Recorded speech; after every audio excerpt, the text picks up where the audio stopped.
तो प्रभु यीशु मसीह के नाम से सबको जय मसीह की शालोम। और मैं आपका दोस्त, आपका भाई पास्टर पंकज एक बार फिर से परमेश्वर का वचन आप लोग के बीच में लेके आया हूं। और मैं परमेश्वर का धन्यवाद करता हूं आज के दिन के लिए, आज की सुबह के लिए। और धन्यवाद करता हूं कि जबकि आप इस वचन को serving people in need of fellowship, जो हमारा यूट्यूब चैनल है, उस पर सुन रहे हैं, तो मेरी आपसे विनती और प्रार्थना है, अगर अभी तक आपने इस चैनल को सब्सक्राइब नहीं किया है तो कृपा करके कर दीजिए। और साथ ही में बेल बटन है उसको भी दबा दीजिए, और ताकि जब भी हम डेली इस पे परमेश्वर का वचन डालते हैं तो आपको इजीली अवेलेबल हो जाए। तो मैं आपसे प्रार्थना करूंगा, इसको शेयर करना मत भूलें। और मेरी रिक्वेस्ट ये भी है कि आप इसमें जरूर कमेंट करा करें, अपना प्रार्थना विषय दीजिए करें, ताकि उससे हम लोग भी आपके लिए प्रार्थना करें और उत्साहित हों। सो आइए आज के वचन को हम लोग शुरू करेंगे। मैं एक आयत देखना चाहूंगा, दूसरा कुरिन्थियों उसका 5 अध्याय उसकी 6 आयत देखना चाहता हूं। हम देखेंगे, मैं रिपीट कर दूंगा, दूसरा कुरिन्थियों उसका 5 अध्याय उसकी 6 आयत देखेंगे क्या लिखा है।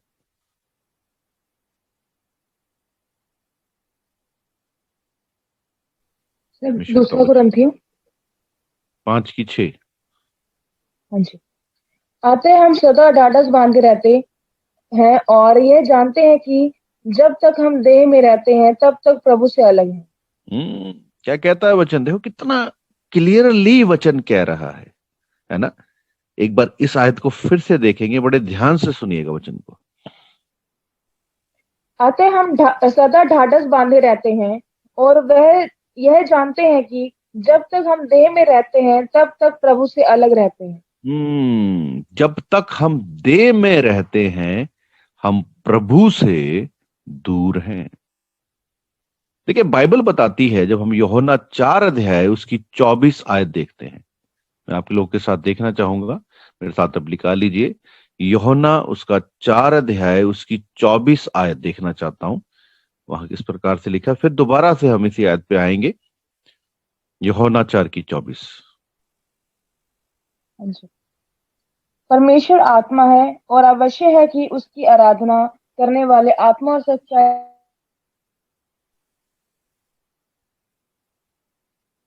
क्या कहता है, परमेश्वर आत्मा है, आगे। परमेश्वर आत्मा है और अवश्य है कि उसकी आराधना करने वाले आत्मा और सच्चाई से आराधना करें। हाँ, परमेश्वर आत्मा है और ये अवश्य है कि उसकी आराधना करने वाले आत्मा सच्चाई से आराधना करें, है ना। यीशु मसीह के शब्द हैं। जब हम लोग दूसरा कुरिन्थियों 5 की 6 कहते हैं, वह कहता है जब तक तुम देह में रहते हो तुम प्रभु से क्या हो, दूर हो। देह को क्या बोलते हैं, body. Body means flash, flash means शरीर।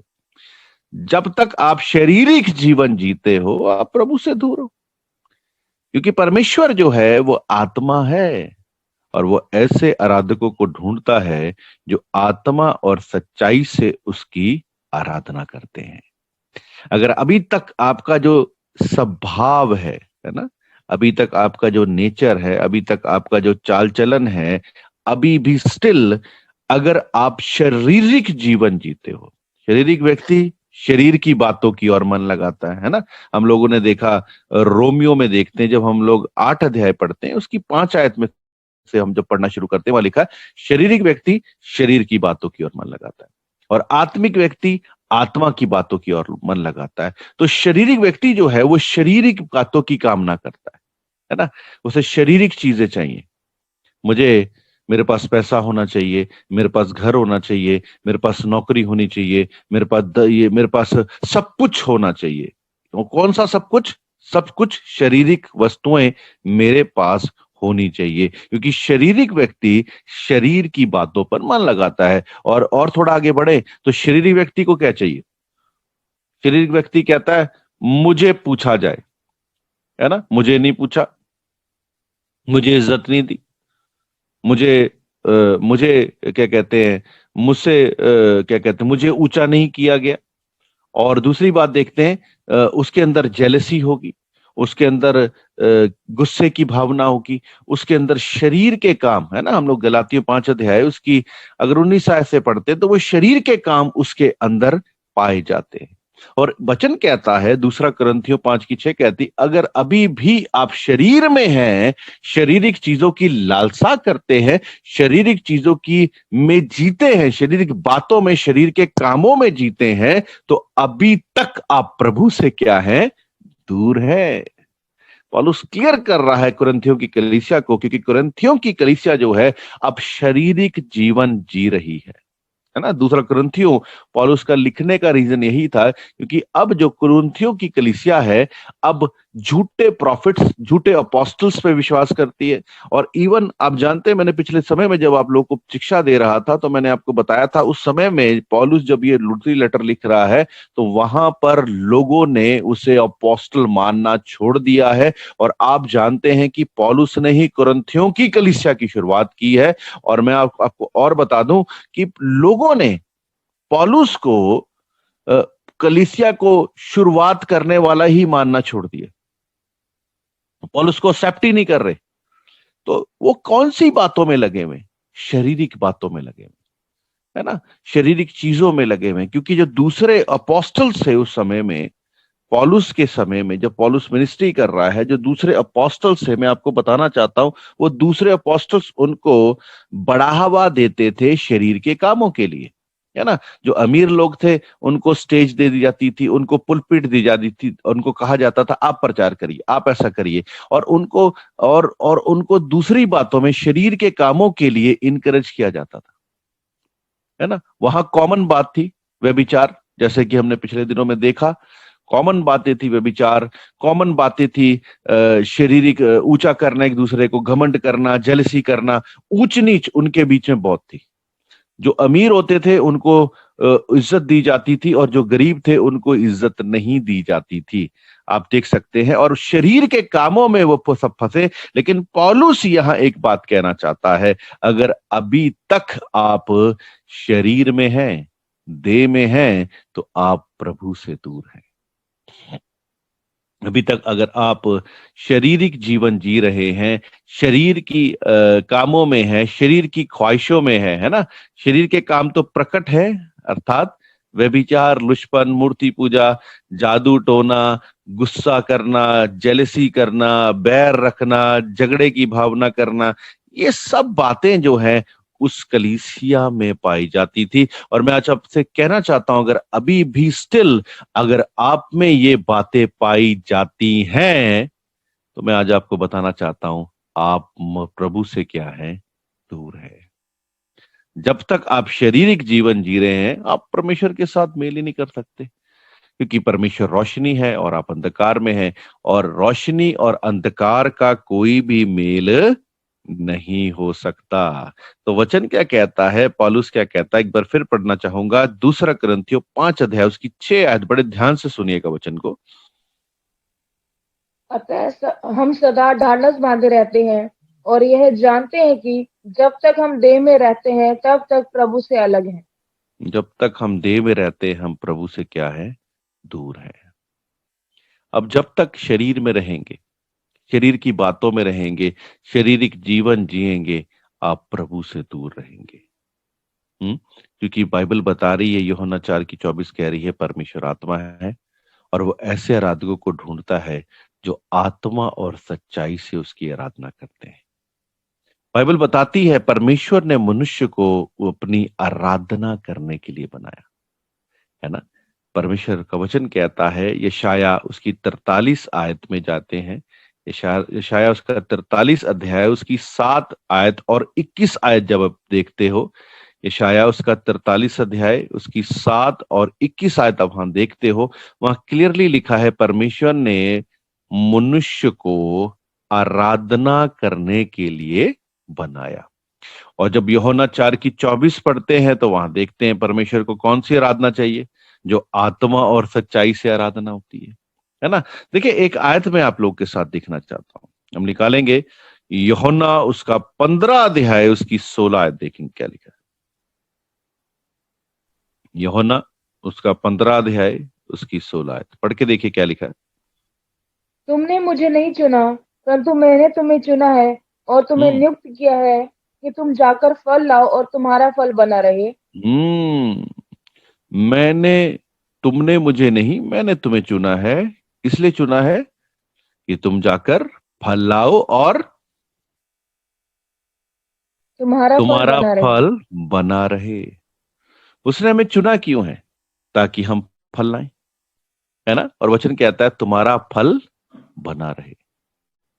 आज मैंने पिछले दिनों में भी इस चीज पे प्रचार किया और आज फिर कह रहा हूं। बाइबल बताती है परमेश्वर ने मनुष्य को उसकी आराधना करने के लिए बनाया। यशायाह 43:7 और 21 आयत ये कहती है। और यूहन्ना 4:24 कहती है परमेश्वर ऐसे आराधकों को ढूंढता जो आत्मा और सच्चाई से उसकी आराधना करें। और यूहन्ना में लिखा है 15:16 में, 15:16 कहती है तुमने मुझे नहीं, मैंने तुम्हें चुना है, इसलिए चुना है, तुम्हें ठहराया है, तुम जाकर फल लाओ और तुम्हारा फल बना रहे। देखिए, आपको पता है जब आप आराधना करते हैं, है ना, जब आप परमेश्वर की महिमा करते हैं, वडियाई करते हैं, सो परमेश्वर की आत्मा हमारे बीच में आती है ना, जिसे हम पवित्र आत्मा कहते हैं। पवित्र आत्मा जब हमारे बीच में आता है, और आपको पता जब पवित्र आत्मा आता है तो साइन क्या है कि हम, हमारी जो उदासी है, हमारी जो क्या बोलेंगे टेंशन है, परेशानी है, वो खुशी में और आनंद में भर जाती है। आप जितने मर्जी बोझ से दबे हुए हों, आप जितनी मर्जी बर्डन से, टेंशन से, परिस्थिति से दबे हों, लेकिन जब आप आराधना करते हैं और आत्मा सच्चाई से आराधना करते हैं, रूह और सच्चाई से आराधना करते हैं और खुदा का आत्मा वहां आता है, वहां पर आनंद और शांति आ जाता है, वहां पर विश्वास आ जाता है, वहां पे क्या बोलेंगे संयम आ जाता है, नम्रता आ जाती ऑटोमेटिकली। कभी आपने अनुभव किया होगा जब आप आराधना करते हैं और आत्मा सच्चाई से आराधना करते हैं और जब परमेश्वर का आत्मा वहां उतरता है, आपके अंदर प्रेम आता है, आनंद आता है, शांति आती है, धीरज आता है ना। और क्या आता है, क्या बोलते संयम आता है, आपके अंदर नम्रता आ जाती है, कृपा आ जाती है, और आपके अंदर परमेश्वर अपने अनुग्रह को कर देता, आपके अंदर अपने फलों को डाल देता है। क्योंकि जहां परमेश्वर का आत्मा है वहां पवित्र आत्मा के वहां फल भी हैं। तो परमेश्वर का आत्मा हमें आनंद से भर देता। और मैं आपको बताना चाहता हूं कि जब परमेश्वर आता है, तो परमेश्वर आता है तो हमें क्या देता है? हमें आनंद, शांति, प्रेम, है ना, विश्वास देता है, नम्रता देता है, संयम देता है ना। ये सब कुछ हमें देता है, ये सब फल हमें देता है। और आपको पता है जब परमेश्वर आता है तो वो तो हमें सब कुछ देता है और हमें भी बदले में उसे कुछ देना है। जैसे कि आप जानते हैं, ये पौलुस ने कहा तुम्हारा शरीर पवित्र आत्मा का मंदिर है। और हम लोग जब उत्पत्ति किताब पढ़ते हैं तो वहां लिखा परमेश्वर ने 6 दिन काम किया, सृष्टि बनाई, है ना। 6वें दिन ही आदम और हवा को बनाया और 7वें दिन परमेश्वर ने विश्राम किया। बाइबल बताती है कि परमेश्वर ने मनुष्य के अंदर विश्राम किया क्योंकि परमेश्वर ने अपना घर बना लिया था। तो आज जो हमारा शरीर है वो परमेश्वर का मंदिर है और परमेश्वर वहां आकर क्या करता है? आराम करता है।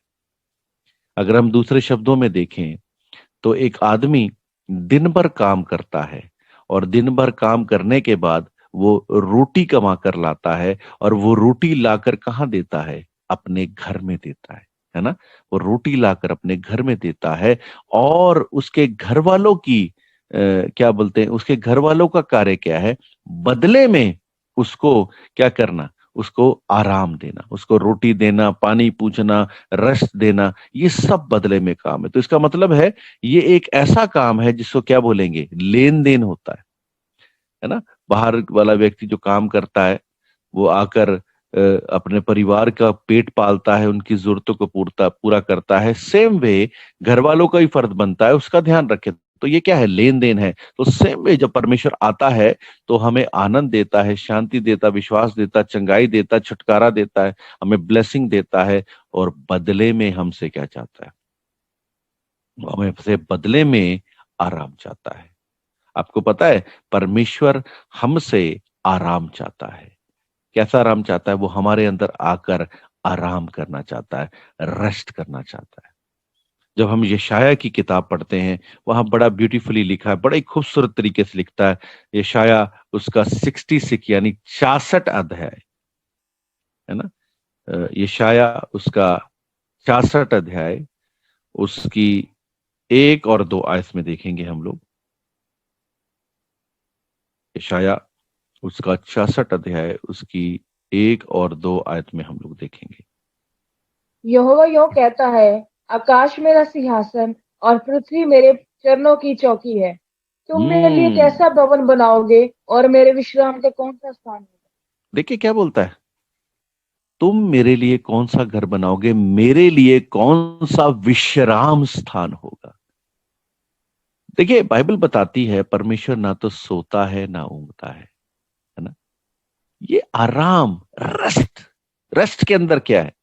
जिसमें जॉय हो, जिसमें पीस हो, है ना, जिसमें लव हो। परमेश्वर हमसे ये सब कुछ चाहता है ना? परमेश्वर दुनियावी नहीं है कि वो चाहेगा, वो कहेगा कि लाओ जी मुझे पनीर बना के खिलाओ, मुझे मीट बना के खिलाओ जी, मुझे सोने को दो। बाइबल तो बताती परमेश्वर ना तो सोता है ना ऊंघता है। लेकिन परमेश्वर क्या चाहता है, उसकी मन की इच्छा क्या है, क्या बोलता है, वो दोबारा पढ़ देंगे शायद को, बड़े ध्यान से सुनेंगे क्या कहता है। यहोवा यूं कहता है, हम्म। आकाश मेरा सिंहासन और पृथ्वी मेरे चरणों की चौकी है। आकाश मेरा सिंहासन है और पृथ्वी मेरे पैर रखने की जगह है। आगे। तुम मेरे लिए कैसा भवन बनाओगे और मेरे हम्म। विश्राम का कौन सा स्थान होगा? कहता मेरे विश्राम करने का, मेरे रेस्ट करने का कौन सा स्थान होगा। इसका मतलब जब वो ये बात बोल रहा है कि मेरे रेस्ट करने का, विश्राम करने का कौन सा स्थान होगा, तो परमेश्वर भी रेस्ट चाहता है, परमेश्वर भी आराम चाहता है। परमेश्वर हमारे बीच में आता है। आपको पता है जब परमेश्वर हमारे बीच में आता है और हम आत्मा और सच्चाई से जब आराधना करते हैं, तो परमेश्वर हमारे अंदर आ जाता है। और जब परमेश्वर हमारे अंदर आता है तो हमें क्या फील होता है? हमें आनंद फील होता है। हम्म?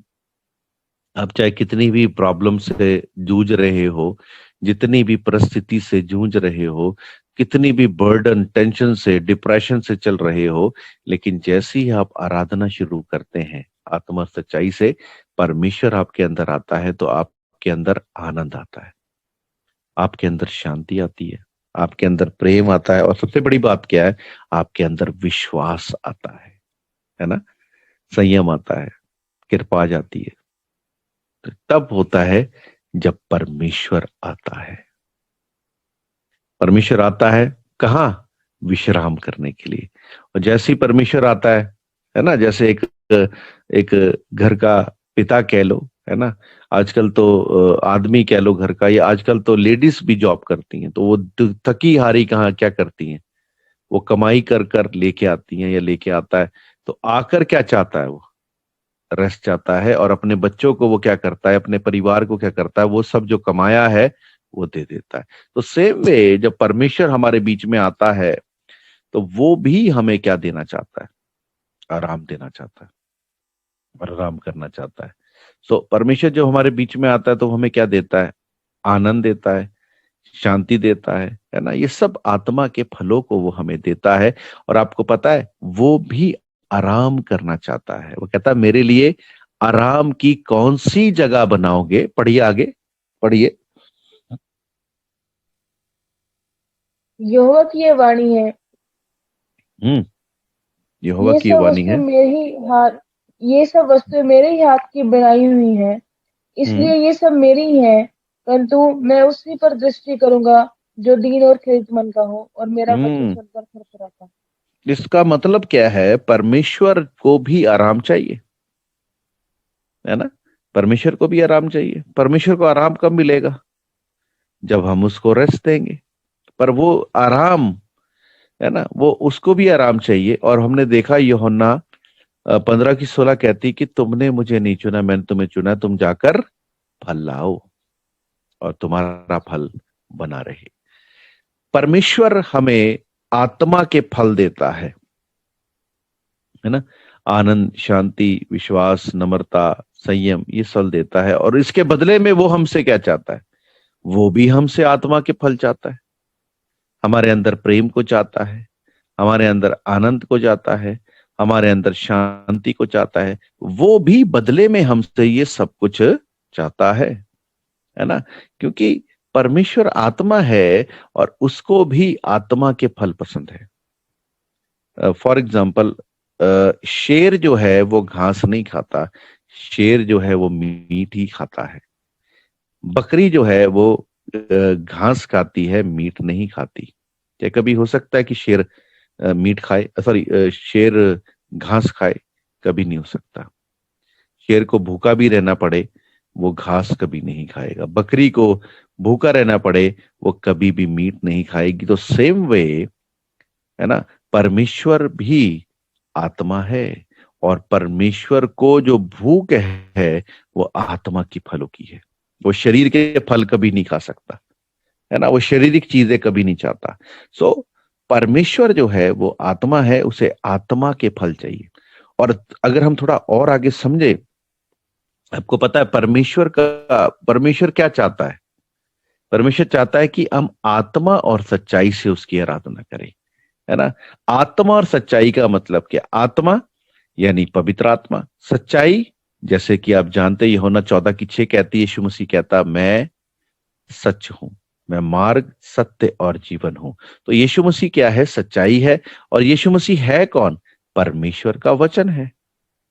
तो कहने का मतलब, इस दुनिया में किसी चीज में सच्चाई नहीं है, सिर्फ एक चीज में सच्चाई है। वो क्या है? वो परमेश्वर का वचन है। सो परमेश्वर का वचन हमारे अंदर होना चाहिए। जब परमेश्वर का वचन हमारे अंदर होगा, सत्य का वचन हमारे अंदर होगा, तो हमारे अंदर से वो गंदगी को क्या करेगा? साफ करेगा। और जब हमारे अंदर से गंदगी साफ हो जाएगी, गंदगी क्या है? अब देखिए, कोई आप किसी, मैं आपको अपने घर में बुलाऊं और मैं एक सोफे पे गंदगी फैला के रखूं, क्या आप उस पे बैठना पसंद करेंगे?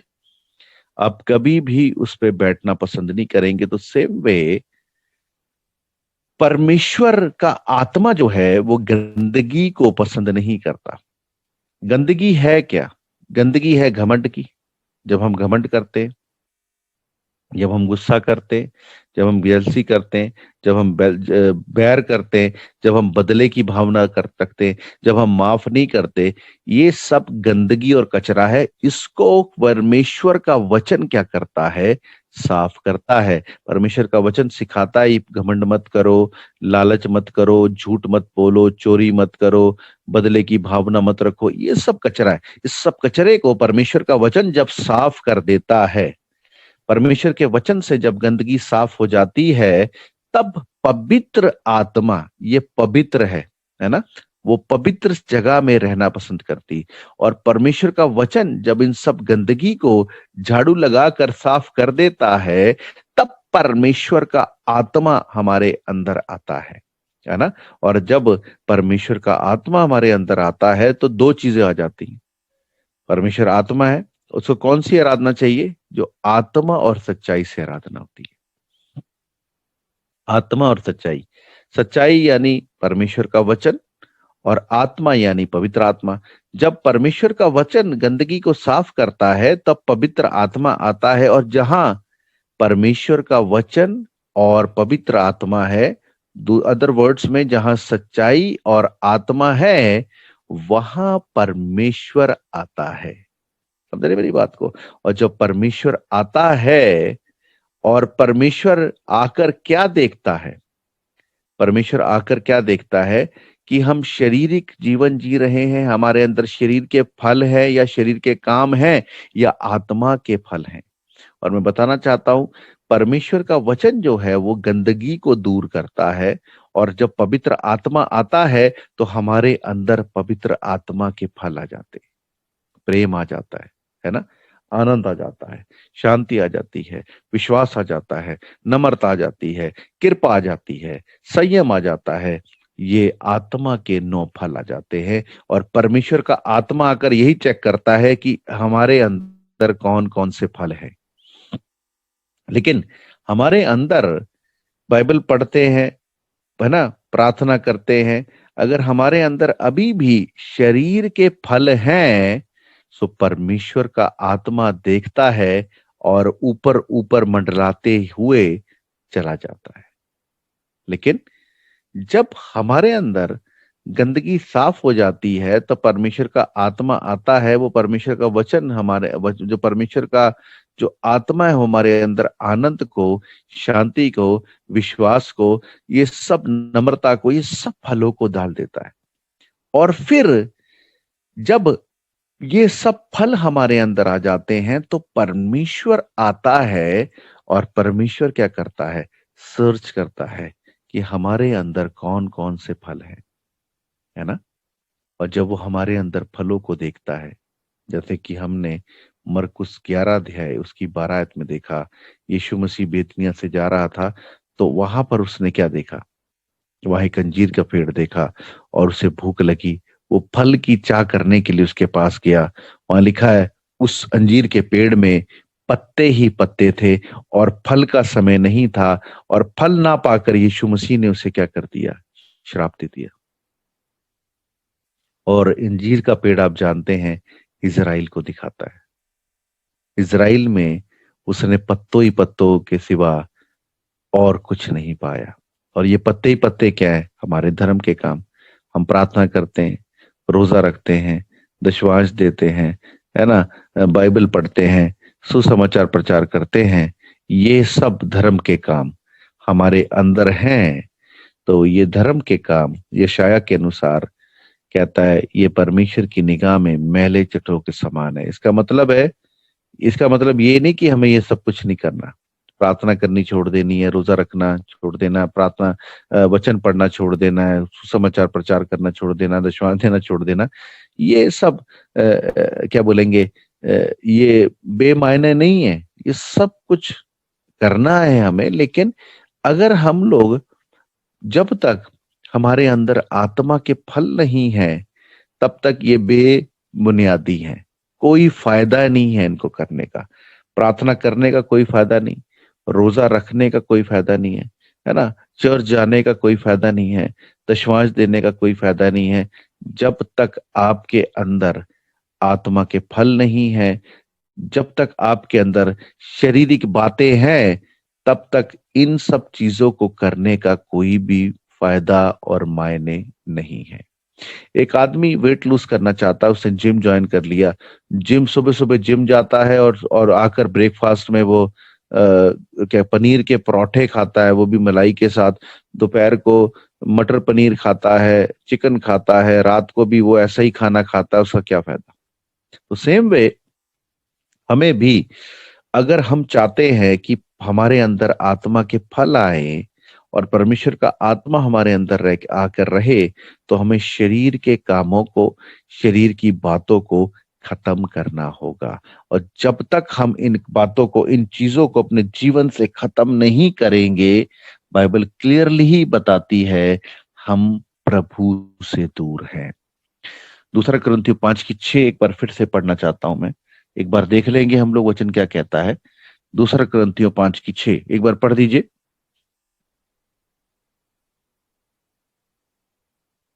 दूसरा कुरिन्थियों 5:6।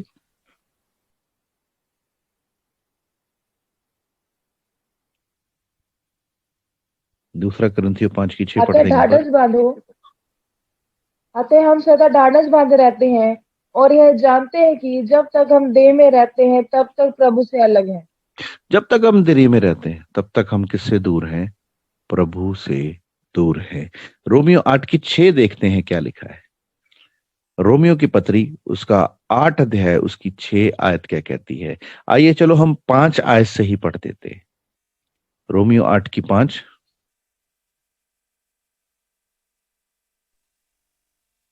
हाँ जी। क्योंकि शारीरिक व्यक्ति शरीर की बातों पर मन लगाते हैं, परंतु आत्मिक आत्मा की बातों पर मन लगाते हैं। मुझे नहीं पूछा गया, मुझे नहीं बोला गया, मुझे इज्जत नहीं दी गई, मुझे ऐसा नहीं किया गया, है ना, वो शरीर की बातों पे मन लगाता है ना। और जो आत्मिक व्यक्ति है वो नम्र है ना, वो दीन है, संयमी है, उसको कोई फर्क नहीं पड़ता उसे पूछा जाए चाहे ना जाए, उसे कोई फर्क नहीं। वो दीन है, नम्र है ना, वो हम्बल है। लेकिन जो शारीरिक व्यक्ति है, उसको क्या होगा, उसको पूछा नहीं जाए तो उसे घमंड आ जाएगा, गुस्सा आ जाएगा। तो जब उसे ये सब चीजें आएंगी तो उसे क्या लगेगा? देखिए आगे पढ़िए, 6 आयत पढ़ाना चाहता हूं, पढ़िए क्या लिखा है। शरीर पर मन लगाना तो मृत्यु है, परंतु हम्म आत्मा पर मन लगाना जीवन और शांति है। शारीरिक व्यक्ति जो है, अगर किसी व्यक्ति को चोट लग रही है, अभी भी स्टिल तकलीफ हो रही है, तो वो अभी भी शारीरिक है ना, वो अभी भी शारीरिक है। शरीर के बातें अगर आपके अंदर हैं, अगर अभी अभी आपके अंदर घमंड है, आपको चोट लग रही है, तो आपको तकलीफ होगी। बाइबल बताती है शरीर पे मन लगाना तो क्या है? मृत्यु है। मृत्यु यानी चोट लगना, तकलीफ होना। लेकिन आत्मा की बात, जो आत्मा की बातों पे मन लगाता है, उसके अंदर जीवन भी है और शांति भी है ना। कई बार मैं लोगों को देखता हूं, वो एकदम तिल मिला जाते हैं, एकदम बुरी तरीके से रिएक्ट करते हैं, समझ नहीं आता। तो वहीं पता लग जाता है कि आप शरीर में हैं या आत्मा में है। नम्र आदमी जो है, जो आत्मा पाया हुआ आदमी, जो आत्मा में चलने वाला आदमी है, वो नम्रता और दीनगी में और दीनता में रहता है। लेकिन जो अभी भी शारीरिक बातों में जीते हैं, वो अब तकलीफ में रहते हैं, प्रॉब्लम में रहते हैं, किसी का कुछ नहीं जाता, लेकिन वो अभी भी प्रभु से दूर है। किसी का कुछ नहीं जा रहा, लेकिन बड़े दुख की बात है, प्रार्थना भी कर रहे हैं, वचन भी प्रचार कर रहे हैं, बाइबल भी पढ़ रहे हैं, चर्च भी जा रहे हैं, दशमांश भी दे रहे हैं, सब कुछ कर रहे हैं, लेकिन स्टिल अभी भी प्रभु से वो लोग क्या है? दूर है, अभी भी दूर है। देखिए वचन क्या कहता है, रोमियो 12 की 1 आयत देखना चाहता हूं। रोमियो 12 की 1 क्या कहती है, पढ़िए। इसलिए हे भाइयों, मैं तुमसे परमेश्वर की दया स्मरण दिलाकर विनती करता हूँ कि हम्म अपने शरीर को जीवित और पवित्र और परमेश्वर को भावता हुआ बलिदान करके चढ़ाओ। हम्म देखिए क्या बोलता है, मैं तुमसे परमेश्वर की दया स्मरण करा के विनती करता हूं, अपने शरीर को जीवित, परमेश्वर को भावता हुआ बलिदान करके चढ़ाओ। जीवित, पवित्र और परमेश्वर को भावता हुआ बलिदान करके चढ़ाओ। बलिदान जो है वो मार कर चढ़ाया जाता है, जिंदा चढ़ाया नहीं जाता। लेकिन वचन कहता है यहां जिंदा चढ़ाओ, इसका मतलब अपने आप को मारो मत, गर्दन मत काट दो अपनी, समझ रहे। तो जिंदा चढ़ाना है। जिंदा चढ़ाने का मतलब क्या है? शरीर को पवित्र, जिंदा और परमेश्वर को भावता हुआ। शरीर को मतलब शरीर को मारना है आपको। शरीर को क्या चाहिए? शरीर अटेंशन सीकर है। शरीर घमंड करता है, बैर करता है, बदले की भावना रखता है, बुरा मान जाता है ना, फूल जाता है, झुंझला जाता है। लेकिन आत्मा के अंदर ये बात नहीं पाई जाती। समझ रहे मेरी बात? हमें शरीर को मारना है, नम्र बनना है, ठीक है। तो शरीर को मारना है। और क्या कहता है, आगे पढ़ दीजिए, पूरी आयत पढ़ दीजिए, 12 की 1 पूरी। इसलिए हे भाइयों, मैं तुमसे परमेश्वर की दया स्मरण दिलाकर विनती करता हूँ कि अपने शरीर को जीवित और पवित्र और परमेश्वर को भावता हुआ बलिदान करके चढ़ाओ। यही परमेश्वर तुम्हारी को भाव, आत्मिक सेवा है। पंजाबी में लिखा है यही तो रूहानी बंदगी है, अंग्रेजी में लिखा है this is your true worship, spiritual kind of worship, है ना। ये तुम्हारी आत्मिक आराधना है। परमेश्वर ऐसे लोगों को ढूंढ रहा है ना। जो अभी देखिए, जैसी आप शरीर में आते हैं, परमेश्वर आपको देख नहीं रहा। जैसी आप आत्मा में आते हैं, परमेश्वर आपके पास आके रहना चाहता है। क्योंकि पौलुस कहता है 2 कुरिन्थियों 5:6 में, जब तक आप शरीर में रहते हैं तब तक आप प्रभु से दूर हैं। किसी का कुछ नहीं जा रहा, है ना। आप जो भी कर रहे हैं, खुदा के सामने कर रहे हैं। अगर आप शारीरिक जीवन जी रहे हैं तो प्रभु आपसे दूर है। लेकिन अगर आप आत्मिक जीवन जी रहे हैं, लोग आपको पूछ नहीं रहे, कोई बात नहीं, प्रभु आपके पास है। आपको क्या चाहिए? प्रभु आपको पूछे, प्रभु आपको ऊंचा करे, प्रभु आपको रिस्पेक्ट दे, या ये कि दुनिया के लोग आपको खुश करें, दुनिया के लोग आपको पूछें? बताएं, आपको क्या चाहिए? गलातियों 5 अध्याय उसकी 24 आयत कहती है, जो मसीह यीशु के हैं, जो मसीह के हैं, उन्होंने अपने शरीर को उसकी लालसा और अभिलाषाओं समेत क्रूस पे टांग दिया, है ना। जो मसीह यीशु के हैं, उन्होंने शरीर को उसकी लालसा और अभिलाषाओं समेत कहाँ टांग दिया? क्रूस पर। इसका मतलब जब आप मसीह यीशु में आ गए तो अपने घमंड को, अपने ईगो को, इन सब चीजों को अलग कर दीजिए। मैं देखता हूं मसीह लोगों में, क्षमा चाहता हूं, मसीह लोगों में बहुत ईगो है, बहुत ज्यादा ईगो है। उनको ईगो हट हो जाता है ना। उनको चोट लग जाती, बहुत जल्दी चोट लगती है। वहीं पता लग जाता है वो मसीह में है या शरीर में है। उनको एकदम चोट लग जाती है। और ये बात जो है ना अच्छी नहीं है, क्योंकि ये रिएक्ट करती है कि हम नाम से तो मसीह हैं, लेकिन हम मसीह से क्या हैं? अभी भी दूर हैं। कि पौलुस कहता है 2 कुरिन्थियों 5:6 में, अगर अभी भी आप देह में हैं, शरीर में हैं, आप मसीह से क्या है? प्रभु से क्या है? दूर हैं। और जब रोमियो सॉरी हमने पढ़ा, गलातियों 5:24 कहती है, जो मसीह यीशु के हैं, उन्होंने शरीर को उसकी लालसा और अभिलाषाओं समेत क्रूस पे चढ़ा दिया, नम्र कर दिया। यीशु कहता, अगर तुम मेरे पीछे आना चाहते तो अपने आप का इनकार करो, तब मेरे पीछे आओ। अपना क्रूस उठाकर मेरे पीछे आओ। सेल्फ डिनाई होना, है ना, ईगो को खत्म करना बहुत जरूरी है। अगर अभी भी आपको प्रॉब्लम होती है, चोट लगती है, तो अभी भी आपका ईगो हर्ट होता है, तो अभी भी आप शरीर में जिंदा हैं, आप मसीह में नहीं हैं, आप मसीह में भी नहीं है। ठीक है। इफिसियों 1:3 कहती है ना, पढ़ दीजिए। इफिसियों 1:3 क्या कहती है? जल्दी से पढ़ देंगे। इफिशियंस चैप्टर 1:3 पढ़ देंगे, क्या लिखा है?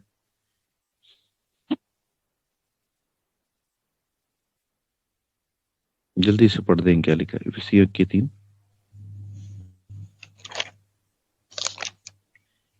हमारे प्रभु यीशु मसीह के परमेश्वर और पिता का धन्यवाद हो कि उसने हमें मसीह में स्वर्गीय स्थानों में सब प्रकार की आत्मिक आशीष दी है। सब प्रकार की आत्मिक आशीष दी है। आज हम लोगों के जीवन में आशीषें क्यों नहीं है? आत्मिक आशीषें क्यों नहीं है? सब प्रकार की ब्लेसिंग्स क्यों नहीं है? कुछ कुछ क्यों है? क्योंकि हम भी तो कुछ कुछ मसीह में जीते। हम 2 मिनट में तो रिएक्ट करते हैं, हम 2 मिनट में तो हमारा ईगो हर्ट हो जाता है। बताइए, हम एक पल तो ओहो बहुत आत्मिक है जी, हमारे जैसा कोई नहीं है, हाय भाई, ओ प्रभु महान है, ओ बहुत अच्छा है, प्रेज द लॉर्ड, हालेलुया। और जैसे ही कुछ हो गया, ईगो हर्ट हो गई, चोट लग गई, फिर बताओ हम कहाँ हैं भाई? फिर बताओ, आशीष आती जाती रहती है, बताइए, आशीष ठहरती नहीं है। सब प्रकार की आशीषें मिलती नहीं है। उसका कारण क्या है?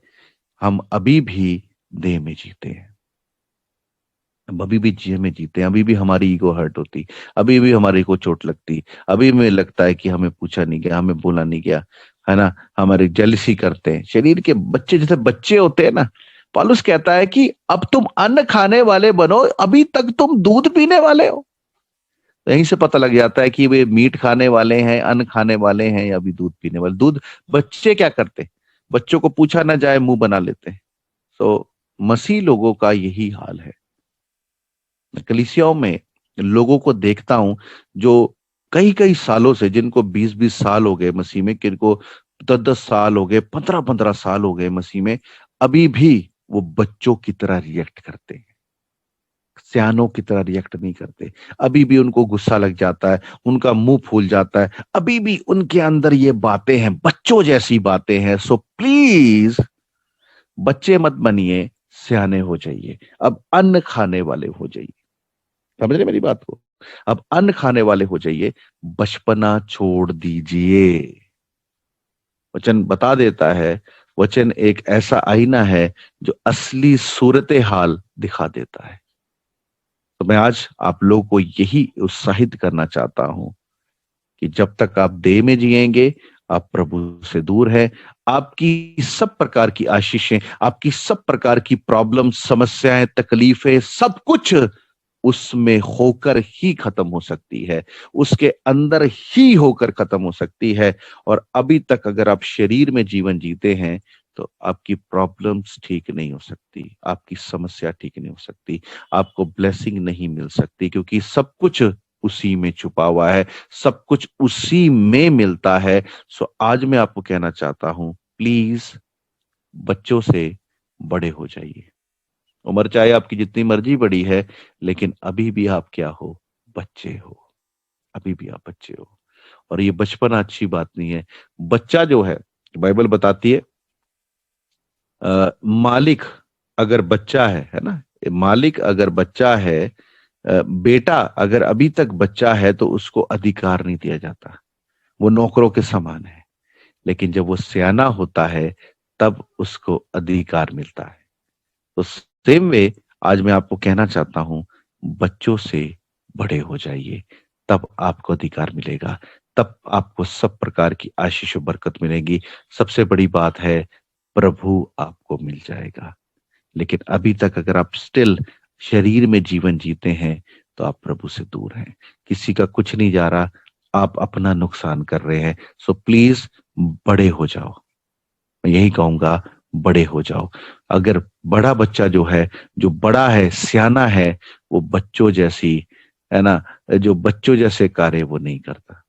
तो इसलिए वचन आज हमें कह रहा है कि हमें बड़े होने की जरूरत है। हमें देह से अब आत्मा में आने की जरूरत है। देह से आत्मा में आ जाएं। प्रभु आपसे प्रेम करता है और प्रभु आपको आशीष देना चाहता है। सो आइए हम लोग प्रार्थना करें। हम लोग शैली के साथ मिलकर प्रार्थना करेंगे और उसके बाद इस मीटिंग को खत्म करेंगे। धन्यवाद मेरे परमेश्वर खुदावंद प्रभु यीशु, आपका धन्यवाद करते खुदा इस सुंदर वचन के लिए। मेरे परमेश्वर आपका धन्यवाद करते मेरे खुदावंद प्रभु यीशु, जो आपने हमें दिया मेरे खुदावंद प्रभु यीशु। सच में मेरे परमेश्वर खुदावंद प्रभु यीशु, आपने हमें चुना है, रचा है मेरे खुदावंदा प्रभु जी, बनाया है मेरे खुदावंदा प्रभु यीशु। प्रार्थना करते हैं प्रभु यीशु, सच में मेरे खुदावंदा प्रभु जी हमें आत्मिक बनाइए मेरे खुदावंदा प्रभु यीशु, और हम शरीर की रीति पर नहीं मेरे खुदावंदा प्रभु जी, आत्मा की बातों पर मन लगाए मेरे खुदावंदा प्रभु जी, और तुझे पसंद आए मेरे खुदावंदा प्रभु यीशु, और तेरी महिमा हम सबके जीवन से होती रही मेरे खुदावंदा प्रभु यीशु। आज के पूरे दिन को मेरे परमेश्वर खुदावंदा प्रभु यीशु तेरे हाथों में देती खुदावंदा प्रभु यीशु। आपने आज का सुंदर दिन दिखाया मेरे परमेश्वर खुदावंदा प्रभु यीशु, अपनी मर्जी पर चला मेरे खुदावंदा प्रभु यीशु, और तेरी महिमा हो, तेरी मर्जी पूरी हो मेरे खुदावंदा प्रभु यीशु।